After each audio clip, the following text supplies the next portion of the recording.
Sa halip na magbigay ng formal na tugon, tinawanan lamang ni Vice President Sara Duterte ang pagkakahirang kay General Nicolas Torre bilang bagong pinuno ng pambansang pulisya.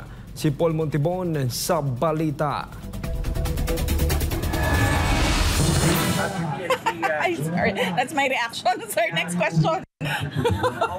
Malutong na halakhak lamang ang tugon ni Vice President Sara Duterte nang tanungin ito kaugnay sa kanyang masasabi sa pagkakahirang kay General Nicolas Torre III bilang bagong pinuno ng pambansang pulisya. Sinaksihan mismo ni Pangulong Marcos Jr. ang turnover ceremony nito sa Camp Crame, Quezon City kasabay ng pagtatapos ng termino ni General Romel Francisco Marbil matapos pinalawig ng Pangulo ang panunungkulan nito dahil sa nagdaang national and local elections 2025. Matapos ang halakhak, hindi na tumanggap ng anumang tanong si Vice President Sara patungkol kay Torre. Matatanda ang isa si Torre sa nanguna sa sinasabing iligal na pagdakip at pagpapatapon sa ama ni Vice President Sara na si dating Pangulong Rodrigo Duterte sa The Hague, Netherlands, kaugnay sa isinampang kasong crime against humanity. Habang ipinatupad nito ang kanyang kampanya kontra iligal na droga sa ilalim ng kanyang administrasyon noong bilang Pangulo ng bansa, makikita ang pagkaladkad, pagbabanta at kawalan ng respeto ng mga pulis sa dating Pangulo sa kabila ng kawalan ng due process sa ginawang pag-aresto sa dating presidente. Sa isang pagtitipon sa The Hague, Netherlands, naniniwala si Davao City Vice Mayor-elect Baste Duterte na ang pagkakatalaga kay Torre ay bunga ng pabor ng Pangulo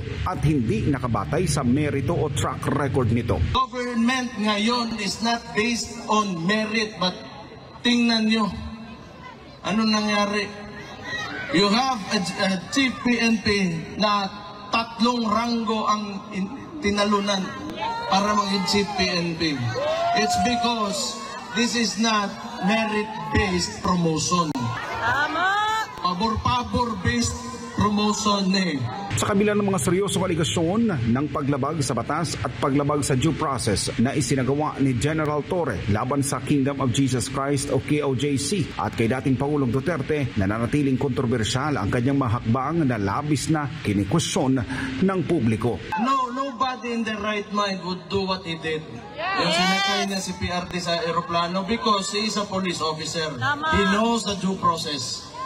Kung nag-iisip talaga yon, kung masakto yung utak niya, hindi yun, baksak sa neuro yan. Sigurado ako.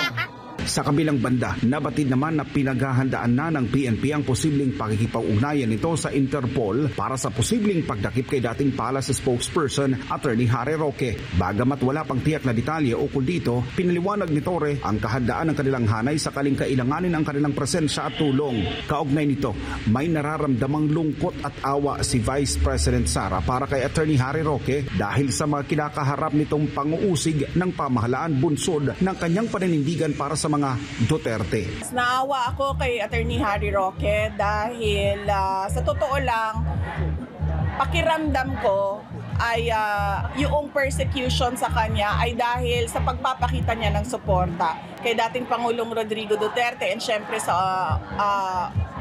tanggapan ng pangalawang Pangulo, no? Subalit naniniwala si VP Sara na kakayanin ni Roque ang lahat ng panggigipit na ginagawa ng pamahalaan sa kanya.